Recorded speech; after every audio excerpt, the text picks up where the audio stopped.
Shock Monkey Radio is entertainment for adults, by adults, and the views and opinions expressed here do not reflect upon the sponsors or FXBG Public Radio. For additional information, please refer to the United States Bill of Rights. Stand warned. Hello and welcome to Shock Monkey Radio. I am your host, the Madman, and if you are watching us today on YouTube, the Shock Monkey Radio YouTube channel, you can see that I've gone for the incarcerated sex offender look. Every year around this time, around my birthday.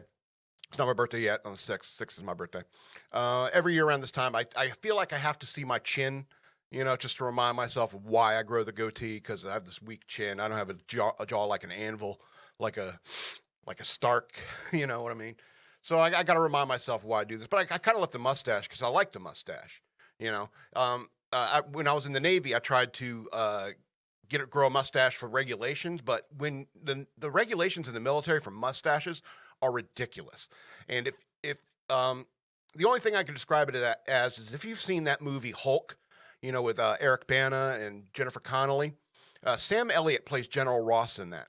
And as you know, Sam Elliott is famous for that big bushy mustache and the way he talks, But in that movie, he has his mustache trimmed into regulations, and it seems stifled. It seemed cruel to take Sam Elliott's mustache and do that to it, put military regulations on that. So that's why they grow this thing, because you can't have it past the edges of your mouth, you can't have it below. It's silly. It's silly regulations when it comes to mustaches. And when I saw Sam Elliott's mustache in that Hulk movie, I mean, it felt bad. It's like clipping a bird's wings. How cruel are you? Anyway, excuse me. I'm still getting over this cold. I got a cough that's still lingering. It stinks, so forgive me if you hear that. But I want to remind you to go over to patreon.com/shockmonkeyradio, become a patron. I would really appreciate it because I've been real pissed at YouTube this past week. I put up the video on YouTube, and like the first night I had like 6 views on it. Which is high for me, for the video anyway. I get a lot more people listen to this audio podcast, and so. But the next morning I checked the views and it was down to 4. And I don't know how you unview a video. And so there's only one explanation for that, and that YouTube is mucking with the numbers. They're mucking with views, they're mucking with likes and dislikes. And I'm sure if you pay attention to all the stuff that's going on when it comes to YouTube and tech censorship and all that stuff, you probably notice something like that too. Where if a video gets ratioed hard, all of a sudden, a bunch of dislikes disappear, So I don't know about you. It's like it would really help me out if you tell a friend about this podcast. It would help me out if you watch the videos on this podcast, shared them, like, share, and subscribe them. Comment on them. That's real important. Interactions are very important, and so I would really appreciate it if you did that. Comment. I might comment back because I have nothing else to do. Go to patreon.com/shockmonkeyradio. Become a patron. That'll help me a lot. Also, you can send me money through Cash App. Use the hashtag ShockMonkeyRadio. All one word. I would appreciate that. Thank you very much. Have you seen Uma Thurman lately? She's even less attractive than she never was. How many dicks did she suck to get where she is? How many foot jobs outweigh Uma's fish face, Quentin Tarantino? Anyway, I first noticed how unattractive she is in the movie The Truth About Cats and Dogs, where the premise is that Janeane Garofalo tells this hot guy that she looks like her neighbor, Uma Thurman, and confusion and hilarity ensues. But here's the thing. Anyone who watches that movie, The Truth About Cats and Dogs, they can see that Janeane Garofalo is cuter than Uma Thurman, even to this day. Sure, I'm biased. Because I've always had a thing for Janeane Garofalo. And the only time I thought Uma Thurman looked cute was when she played the goddess Venus in The Adventures of Baron Munchausen. And if you haven't seen that movie, you need to see that immediately. That's an excellent movie. The Adventures of Baron Munchausen. But even that scene she was in with Vulcan, because that scene with Vulcan, it's hilarious. Come see the ballroom. Great Terry Gilliam flick. Anyway, but that was the only time I ever thought she looked cute. But even back then, when I was a teenager and first saw that movie, I thought her eyes were too far apart, her nostrils were too big and noticeable, and her hair too thin. Now, I'm not talking about acting ability, because I think Uma is an actor and has ability in this area, but I don't think that Janeane can act at all. in any role that isn't angry feminist. I'm also not talking about her body, Uma Thurman's body. She's got a better body than Janine, hands down. I am just talking about the most important physical aspect of women, their face and head. Uma's fish face is just simply unattractive. I don't know if you've ever seen It's Always Sunny in Philadelphia, but there's this character called Artemis.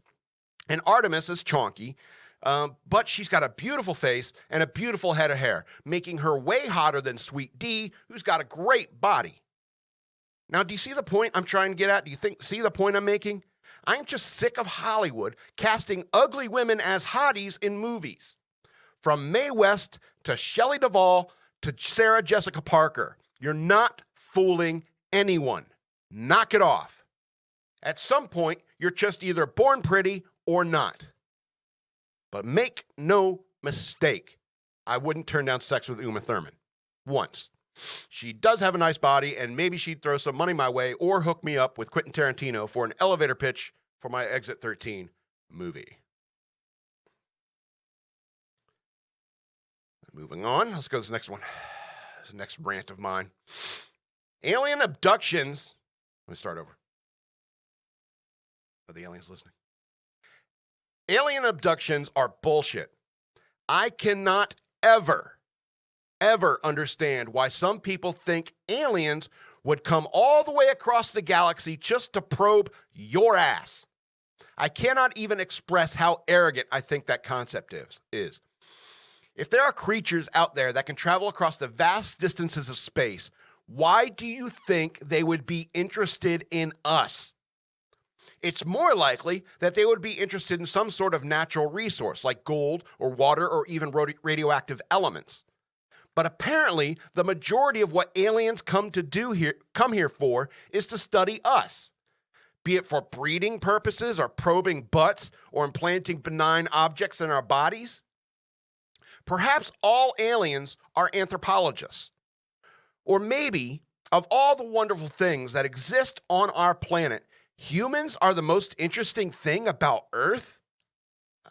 Are you starting to see the hubris yet?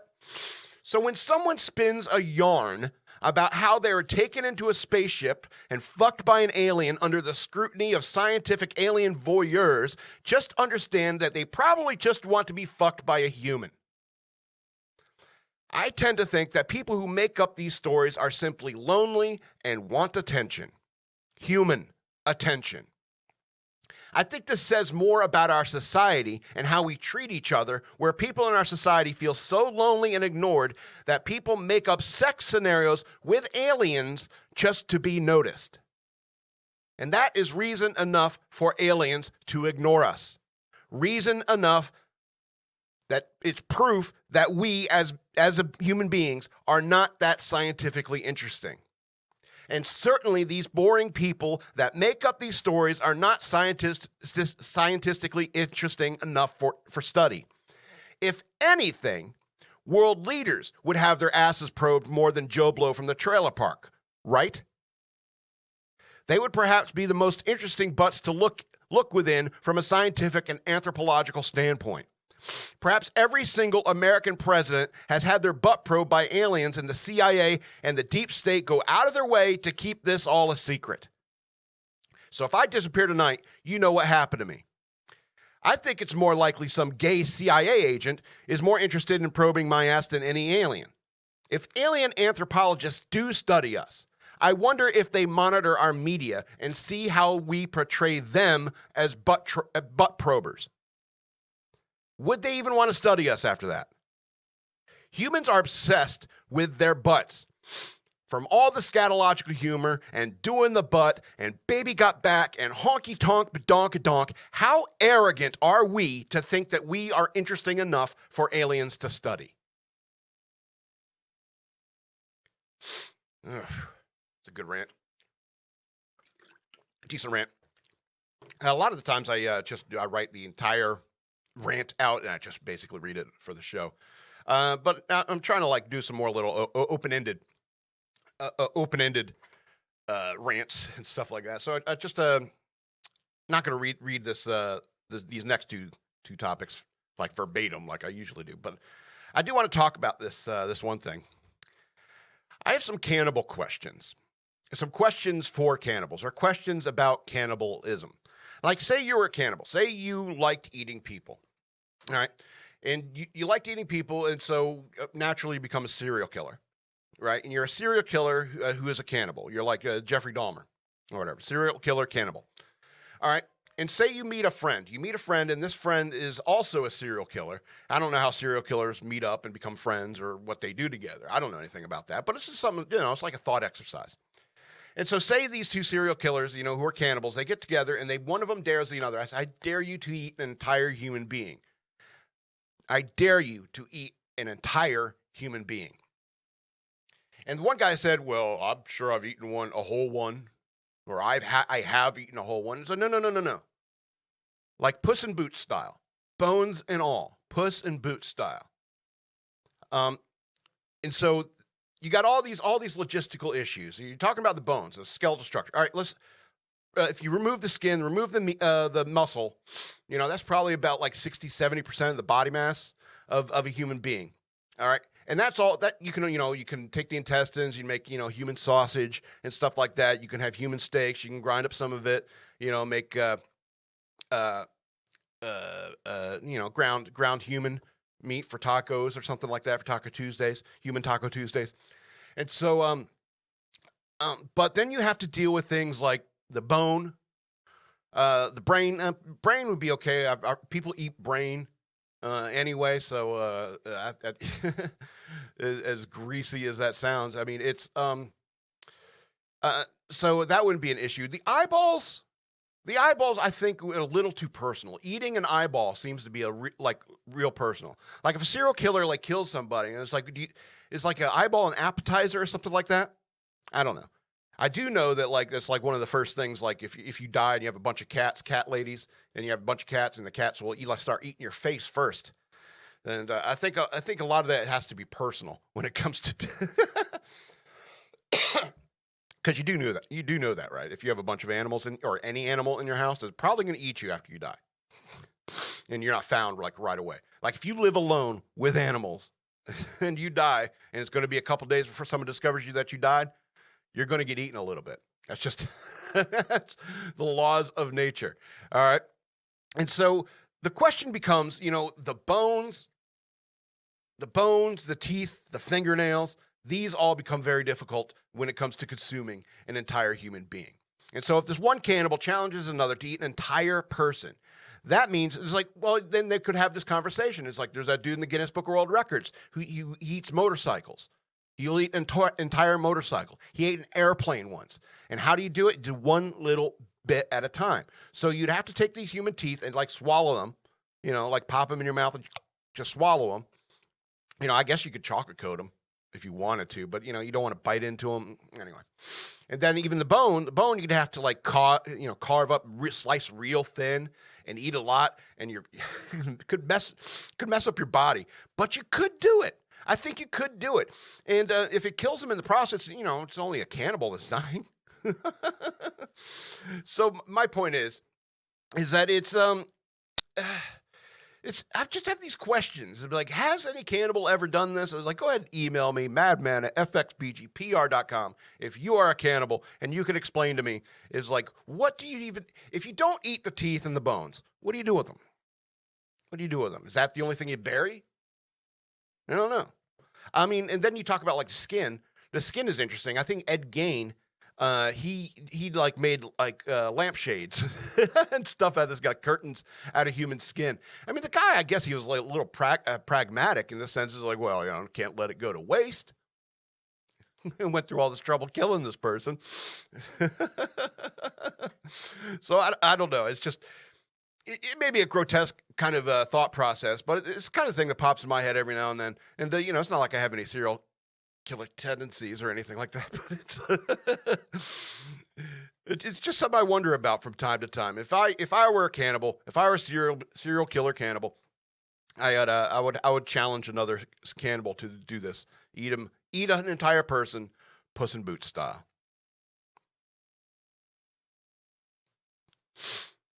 What would Wonder Woman do? WWWD. It's hard to say that without thinking about a website. What website is that? WD.com? No. WWWWD. What would Wonder Woman do? So I was thinking about Wonder Woman, and I think I may have mentioned on the show a couple times about how because of Wonder Woman's powers, like for example her magic lasso, and in the original Wonder Woman, it's like you had to, in order to defeat her, you had to bind her up, I think, with the lasso, and that like took away all her powers, and that's why everyone says like, oh, you know, this William Moulton Marston guy who created Wonder Woman, he was into bondage and stuff like that, and that's why, and it made it into the comic book themology and so forth. And so I think that will kind of translate to her character as well. You know, she's an Amazon. She's from Themyscira, where men are not allowed. All right, so culturally, first of all, you'd have to assume that Diana Prince would probably be a lesbian, and it's that's just a simple fact of their culture. You know, if there's no men on the island, it's been like that for hundreds of years. You know, and people like Wonder Woman were created out of clay by the gods and so forth. It's like that would make sense. It's like, so it seems silly that, you know, in the Wonder Woman movie or in the comic books, you know, when Steve Trevor comes by and they're like, ooh, a man, and it just happens to come by the one straight woman on the entire island. You know, and I don't think that's the case. I think that Wonder Woman would definitely be an Amazon. She would definitely be into chicks, and she would definitely be into bondage. She'd want to be tied up. And you got to understand, you know, this warrior culture that Themyscira is. You know, these are women warriors, where they're all warriors. It's like the Sparta for chicks. You know, and so it's I think even the legend of the Amazon women, they like would remove their left breasts. They would have their left breasts removed so that they could work a bow better. And that seems like logical. So you would think that maybe, you know, Wonder Woman would only have one breast, right? Only the right one. And so it depends on how you're looking at it. It's like, it looks left to me. And it's like, well, it's her right breast. Anyway. And so, but she would also be a warrior, you know, to get the Wonder Woman powers. In order to get that, she had to fight like all of the best people on Themyscira, all the best, the hardest warriors on Themyscira, and win in combat. She had to fight like all of the badasses and win in order to get the Wonder Woman powers, okay, and the Wonder Woman tools, her weapons and stuff like that. And you don't see it very often, but Wonder Woman, you only see her frequently running around with, you know, the jet and the lasso and stuff like that. But they come from a warrior culture, a magical culture, by the way. And so Wonder Woman also has magical weapons like sword, spears, you know, lances. I'm sure she's well versed and well trained in all of them. All right. Wonder Woman comes from a warrior lesbian bondage culture. Okay. And so they're badasses. They're hard asses. They're hard liners. Okay. And so I wonder sometimes, as when all these riots have been going on over the last year and stuff like that, I wonder what would the Justice League would do. It's like it's times like that when there's like a lot of chaos in the world, or there's something I feel like it needs to be done. Is like, man, that's when I really wish that the superheroes existed. But then you got to understand it's a double-edged sword. It's like a superhero is just a person after all. They're just people. And so, and then when you're talking about somebody like Wonder Woman, who comes from this island that has no men, and she's a lesbian, and she's into bondage, and she's a warrior culture and stuff like that, and she hears about riots going on in Minneapolis. Wonder Woman sitting there in the Justice League is like yelling at Superman and says, Superman, we need to get our asses to Minneapolis right now and start cracking heads. And Superman sitting there like, whoa, hold up, you know. You know, Superman being the white liberal in the room, the Southern Democrat. Oh, excuse me. And but I think that would be the case with Diana Prince, with Wonder Woman, and that Wonder Woman wouldn't even talk to the Justice League about it. As soon as Superman goes, well, let's slow down, Wonder Woman. We can't just go rushing in, start cracking heads. These people are protesting. And it's like, no. The rioting. Wonder Woman would look at those places, look at what's going on in those towns, and say, that is a riot. All right? Because Wonder Woman is a hardliner warrior. All right? And it's everything I love about her. All right? And so it's And I don't even care if that she comes from a lesbian island. I don't even care that she likes getting tied up. You know, that's her business. All right. But if she gets to go to Minneapolis and starts cracking skulls and people start learning, it's like, hey, we shouldn't burn down our cities because Wonder Woman might come down and crack our heads. And they can file all the lawsuits they want against Wonder Woman. They can file lawsuits all day and night, but she is a diplomat from Themyscira here in the United States. That means she has diplomatic immunity and she can crack heads all day long. And that's what I love about Wonder Woman. What would Wonder Woman do? So when I see these people burning down their cities, it's like the only thing that is missing is some hardline, crazy, one-titted lesbian could fly down out of the sky and start cracking these idiots' heads until they realize it's like, this is not how you behave in a free society. You know?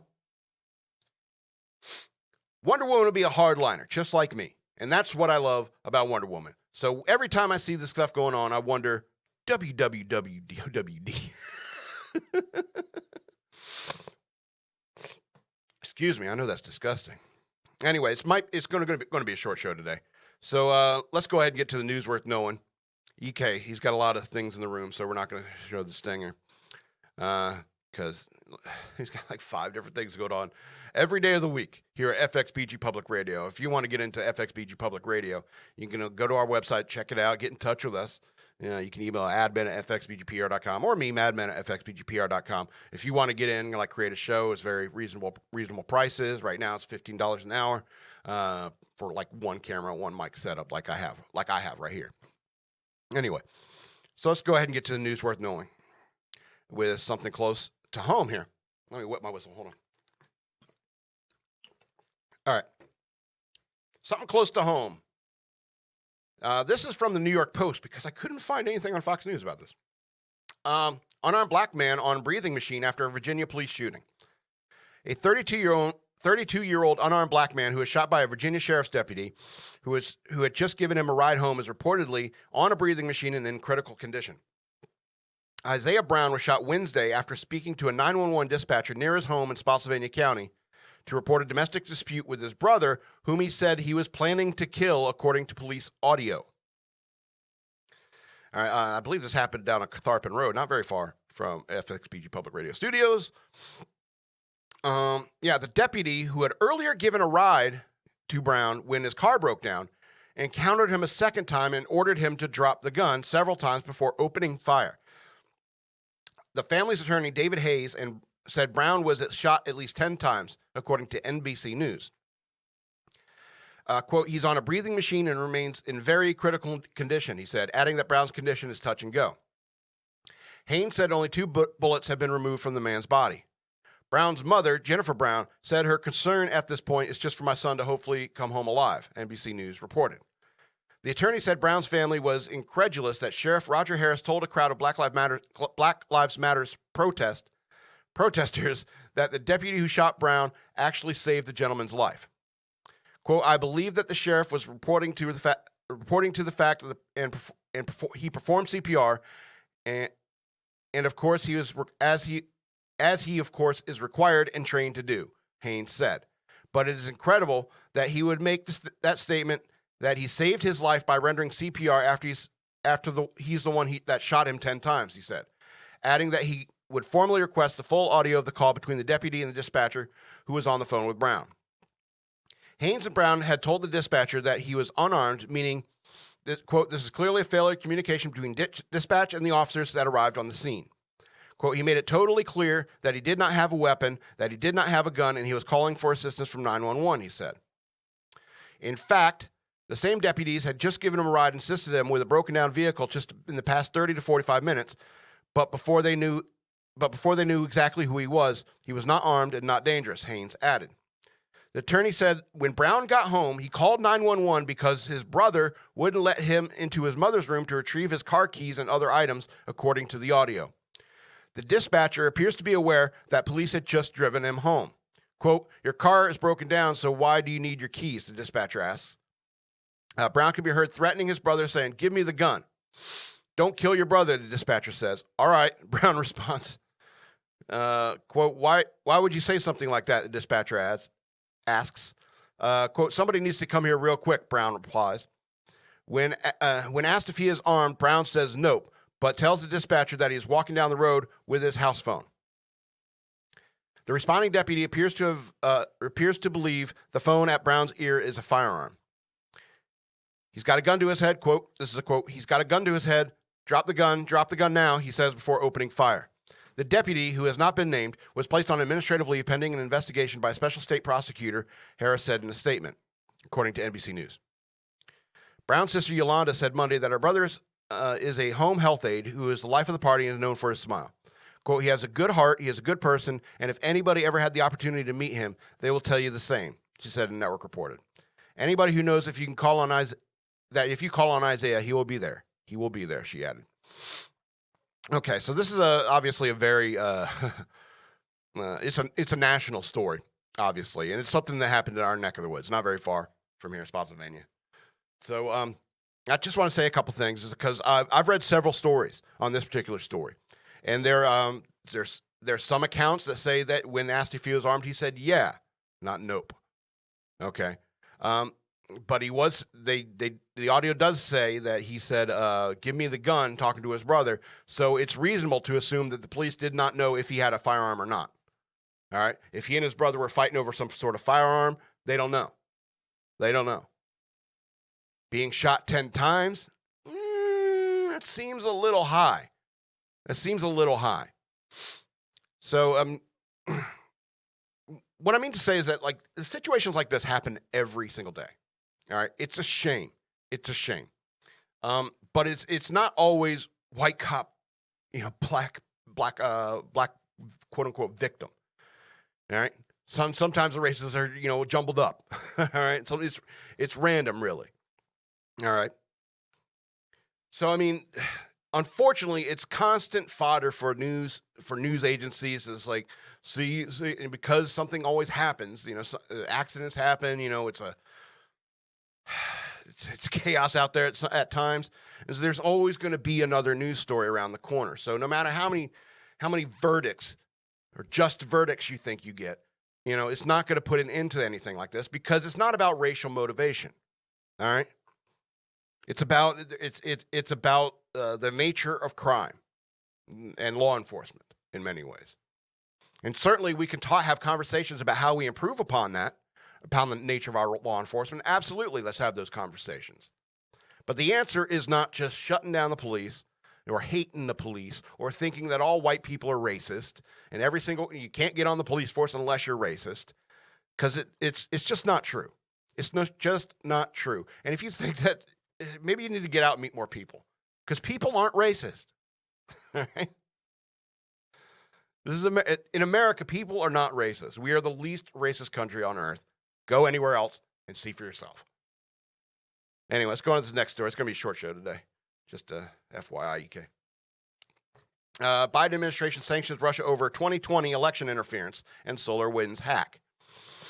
Okay, so the Biden administration imposed a raft of new sanctions on Russia for its attempted interference in the 2020 election and a Kremlin-linked cyber attack that penetrated multiple federal agencies.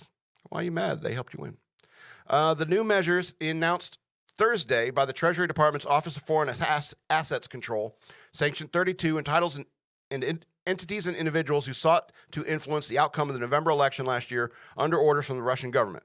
The White House is also expelling 10 Russian diplomats working in Washington, including some intelligence officers. They're all intelligence officers. You know that, right? You know that's what embassies are for, right? It's not for keeping up good relations. This is where you put spies in an enemy city. Everyone knows that. Anyone who's ever worked anywhere near intelligence knows that.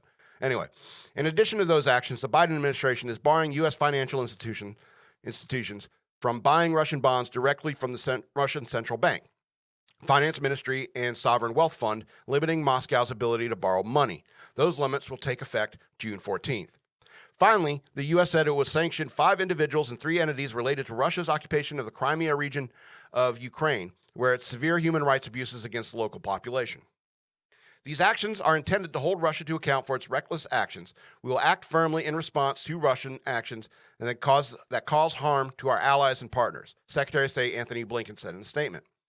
The Kremlin has denied any involvement in the U.S. elections or the SolarWinds computer hack, which began last year, where malicious code was snuck into updates to popular software that monitors computer networks of businesses and governments. The malware, affecting a product made by U.S. company SolarWinds, gave elite hackers remote access into an organization's networks so they could steal information.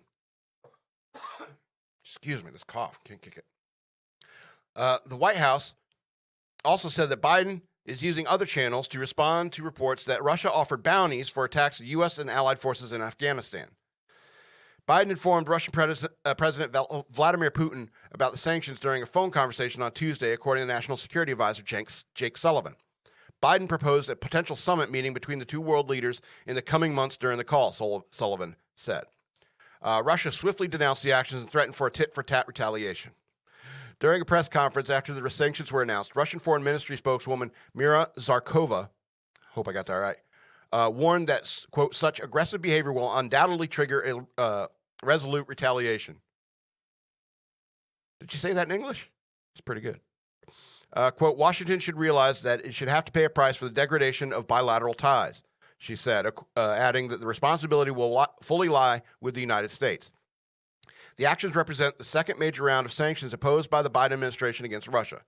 Last month, the U.S. sanctioned even 7 mid-level and senior Russian officials, along with more than a dozen government entities, over a nearly fatal nerve agent attack on opposition leader Alexei Navalny and his subsequent jailing.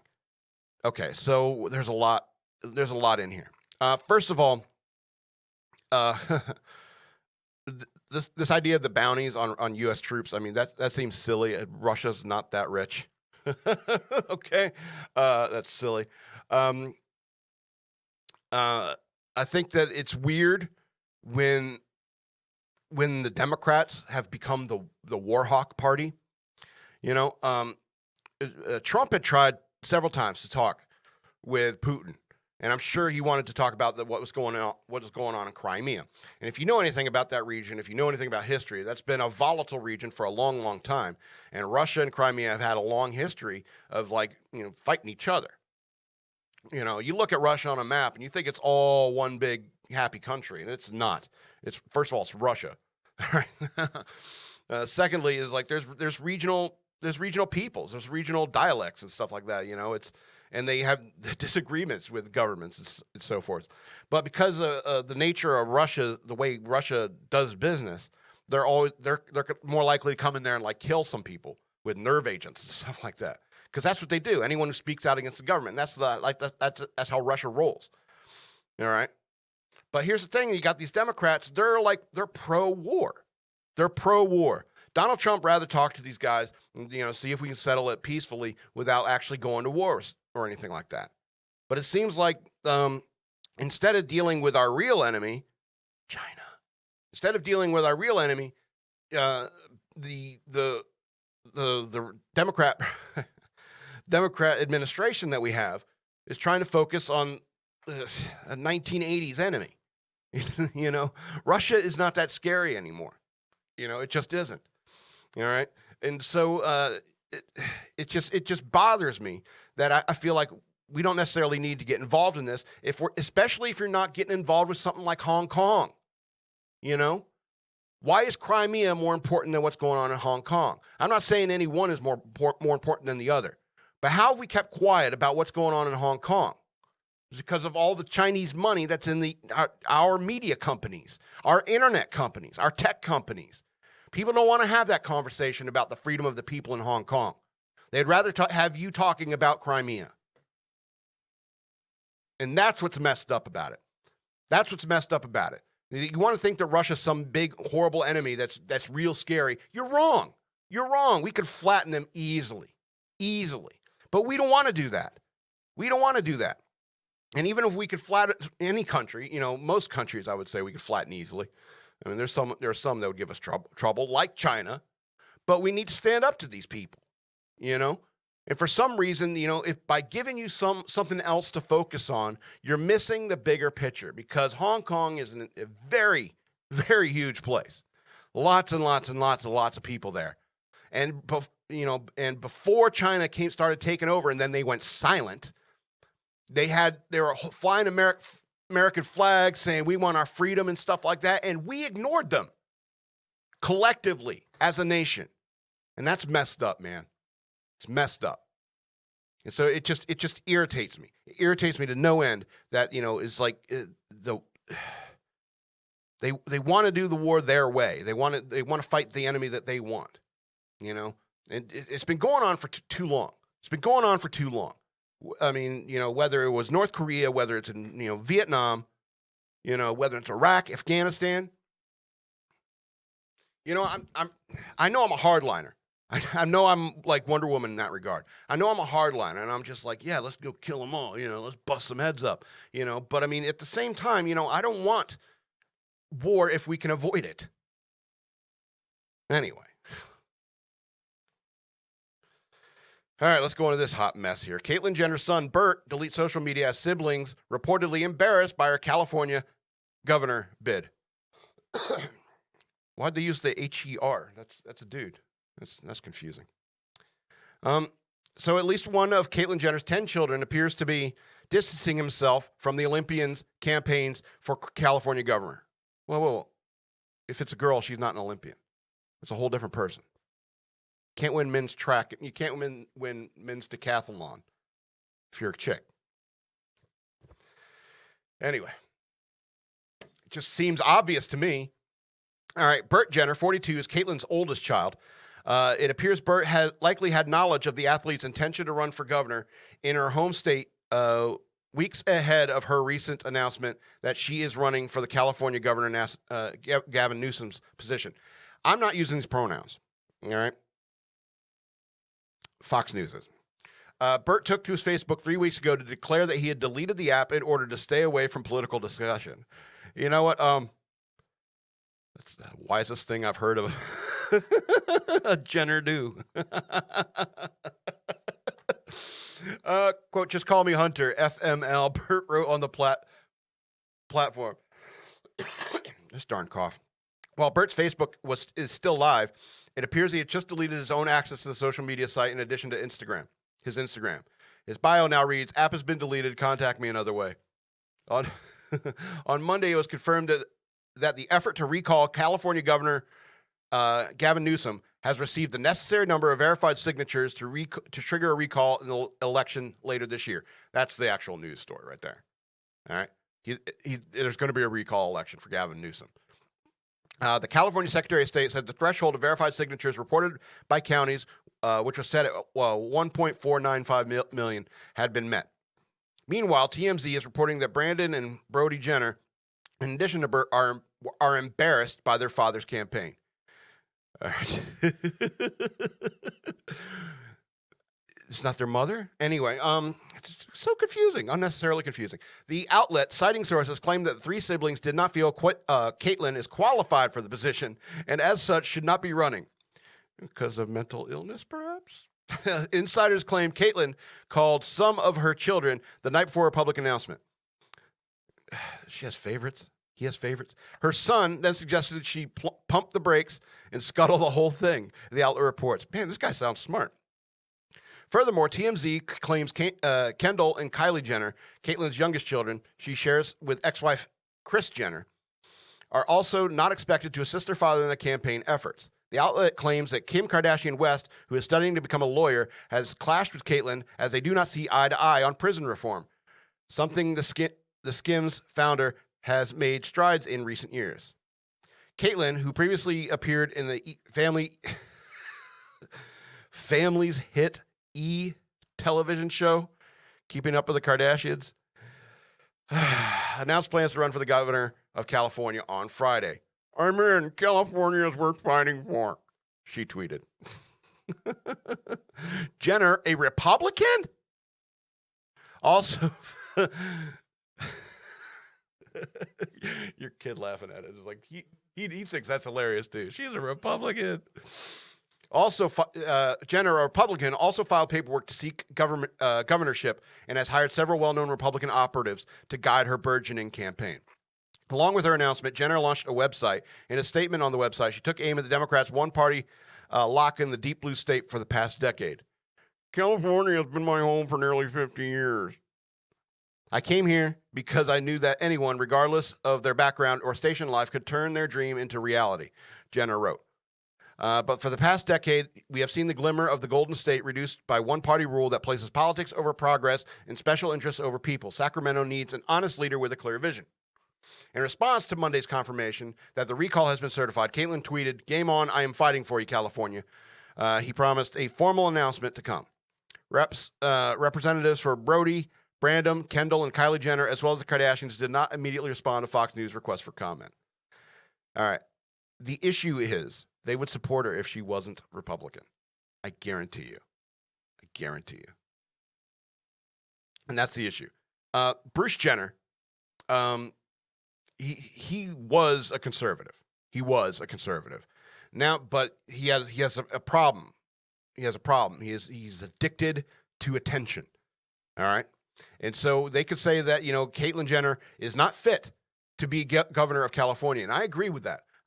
Somebody who is that mentally ill should not be in a position of leadership. That's just my personal opinion.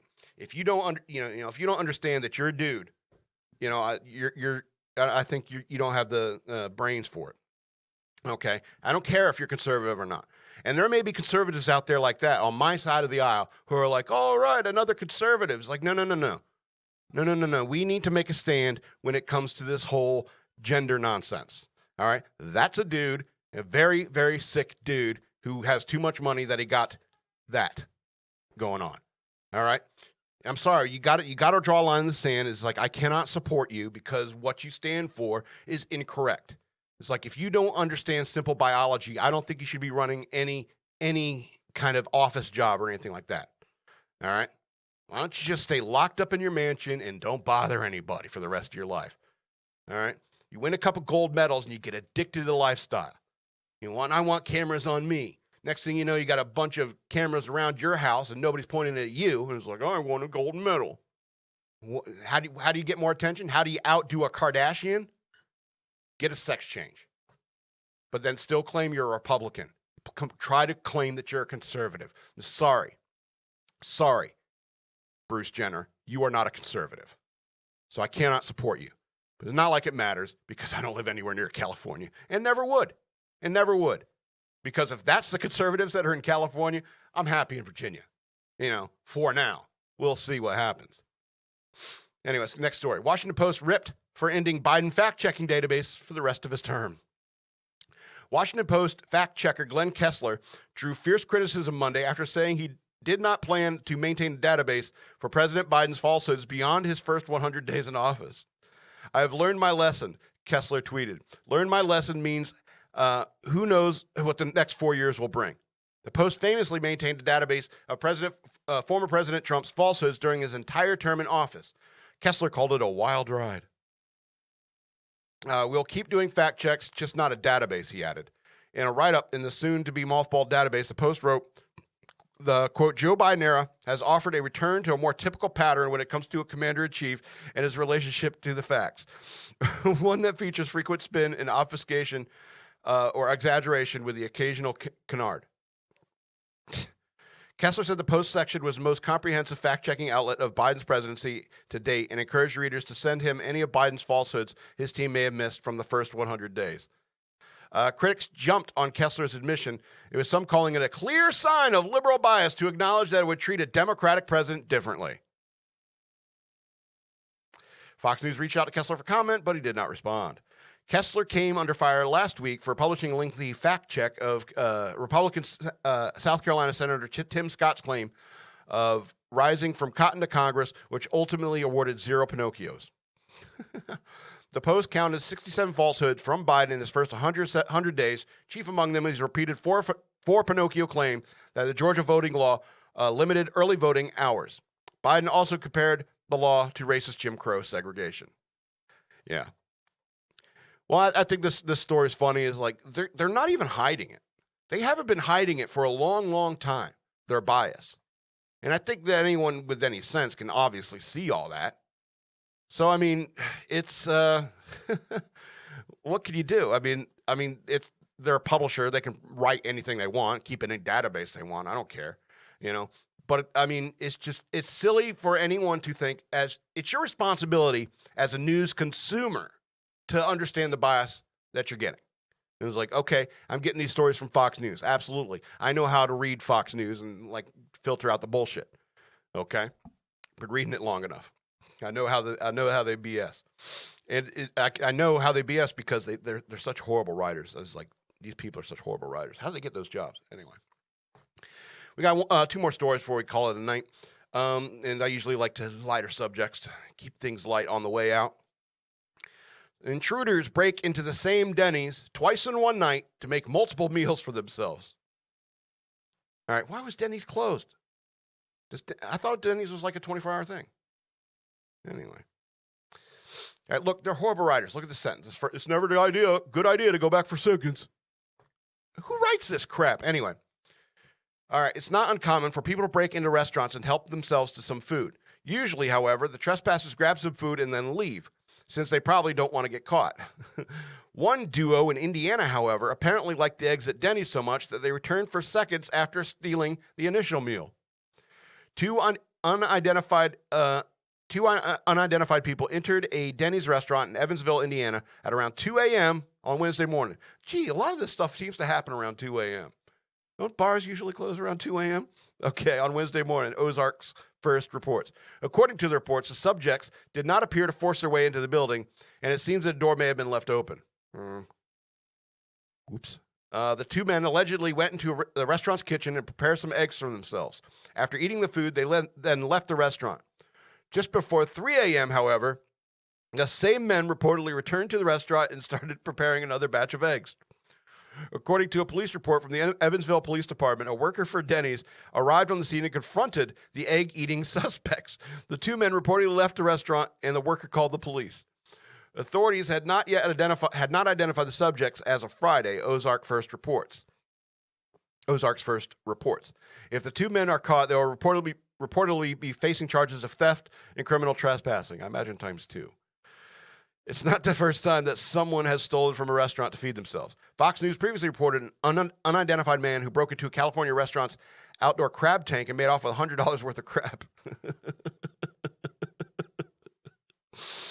The owner of Giovanni's Fish Market spoke with Fox News, where he explained that this isn't the first time an incident has occurred with the tank outside of the Morro Bay restaurant. According to him, the tank has been outside the building for about 35 years and is popular among tourists. Due to the difficulty of trying to sell stolen seafood, the restaurant's owner believed the man had stolen crabs for a family dinner party. Oh, I'll bring the crabs. No problem. No problem. I know exactly where to get them. Oh, man.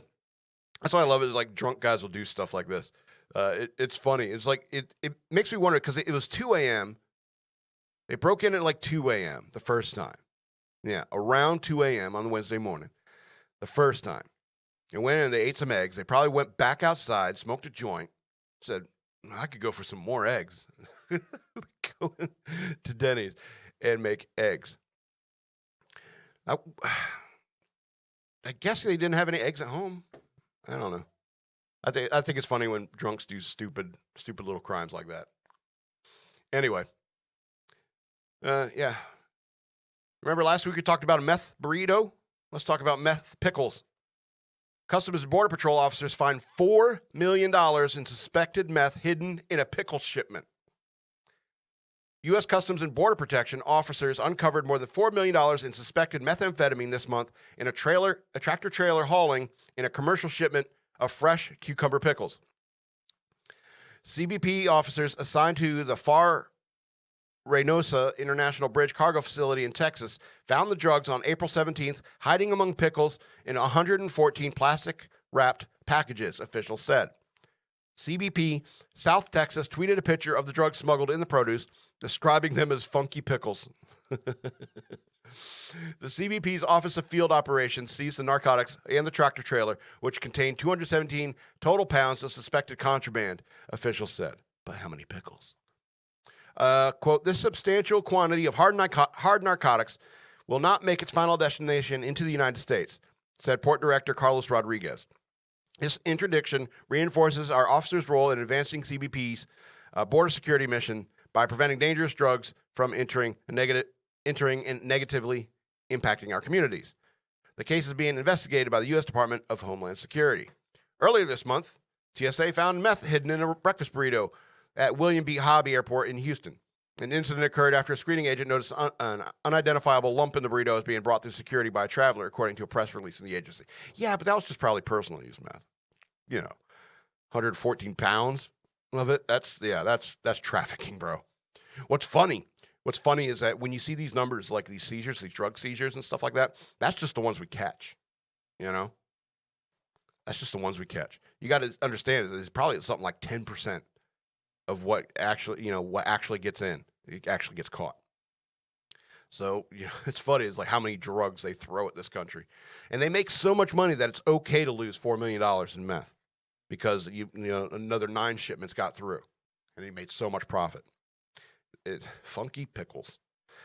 Anyway, so we're going to go ahead and end the show. This has been Shock Monkey Radio. I want to remind you again to go over to patreon.com/shockmonkeyradio and become a patron. I would appreciate it. If you want to advertise, you can also advertise there on patreon.com/shockmonkeyradio. Please, I would appreciate it. Thank you very much. If you just want to send me cash, you can use the Cash app and use the hashtag shockmonkeyradio, all one word. That would help too. You can leave me a note there too if you want. If you want to write me an email, madman@fxbgpr.com. I can feature your letter in a mailbag segment. And so this has been Shock Monkey Radio. I'm the Madman, and I love you.